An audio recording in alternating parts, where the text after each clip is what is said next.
Bismillahirrahmanirrahim. Assalamualaikum warahmatullahi wabarakatuh. Balik lagi dengan saya Putri Rahmadani. Di video kali ini saya akan menjelaskan tentang rasio likuiditas dan rasio profitabilitas ujian akhir semester Universitas Pancasakti Bekasi. Selamat menyaksikan. Di sini saya akan mencari rasio likuiditas dan rasio profitabilitas. Baik, yang pertama yaitu rasio likuiditas dengan neraca perusahaan Pancasakti untuk tahun 2020 dan 2021. Yang pertama yaitu rasio lancar. Rasio lancar sama dengan aset lancar dibagi kewajiban lancar. Dengan aset lancar pada tahun 2020 1.003.200 dibagi 481.940 sama dengan 2,0. Dan pada tahun 2021 aset lancarnya sejumlah 1.222.715 dan kewajiban lancarnya 620.750 dengan hasil 1,9. Sehingga rasio lancar pada tahun 2020 dan 2021 yaitu lebih besar tahun 2020. Selanjutnya rasio cepat. Rasio cepat yaitu aset awal lancar dikurangi persediaan dibagi kewajiban lancar.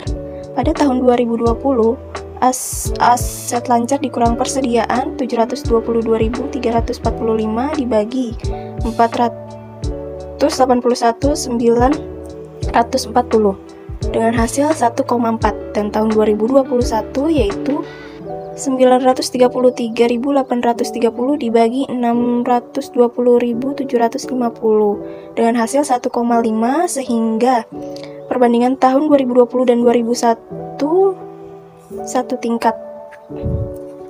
Dan rasio kas. Rasio kas sama dengan kas dibagi kewajiban lancar. Pada tahun 2020 kasnya 287.720 dibagi 481.940 sama dengan 0,5, dan tahun 2021 yaitu 362.970 dibagi 620.750 dengan hasil 0,5, sehingga tahun 2020 dan 2021 sama, tidak mengalami kenaikan ataupun penurunan. Selanjutnya yaitu rasio profitabilitas dengan laporan laba rugi perusahaan Pancasakti tahun 2020 dan 2021. Yang pertama yaitu margin laba kotor sama dengan laba kotor dibagi penjualan. Pada tahun 2020 laba kotornya senilai 665.890 dibagi 2.600.000 sehingga hasilnya 26%. Pada tahun 2021 yaitu 748.075 dibagi 3.075.000 sehingga hasilnya 24%. Pada tahun 2020 dan 2001 mengalami penurunan 2%. Yang kedua yaitu margin laba operasi, yaitu laba operasi sebelum pajak dan bunga dibagi penjualan.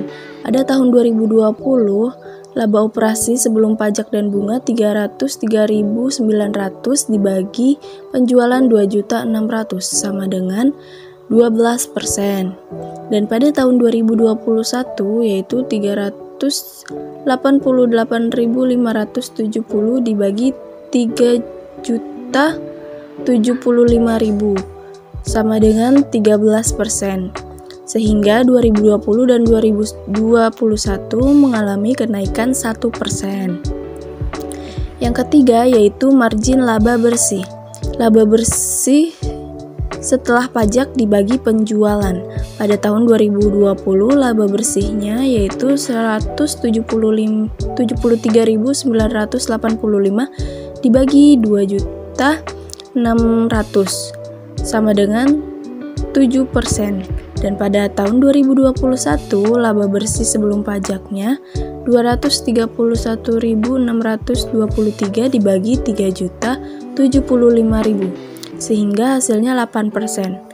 Sehingga pada tahun 2020 dan 2021 mengalami kenaikan 1%.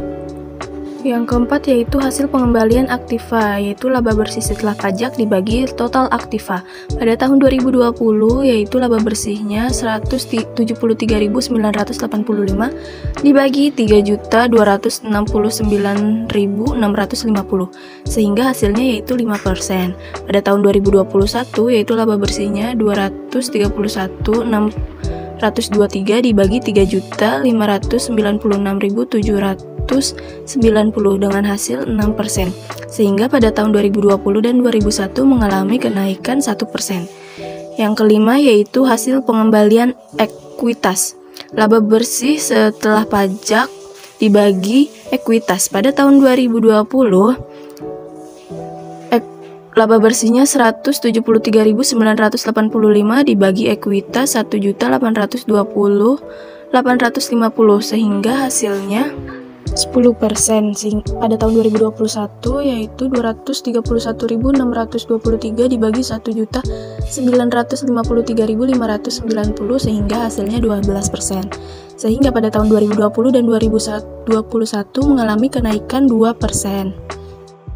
Cukup sekian penjelasan dari saya, kurang lebihnya mohon maaf. Thanks for watching.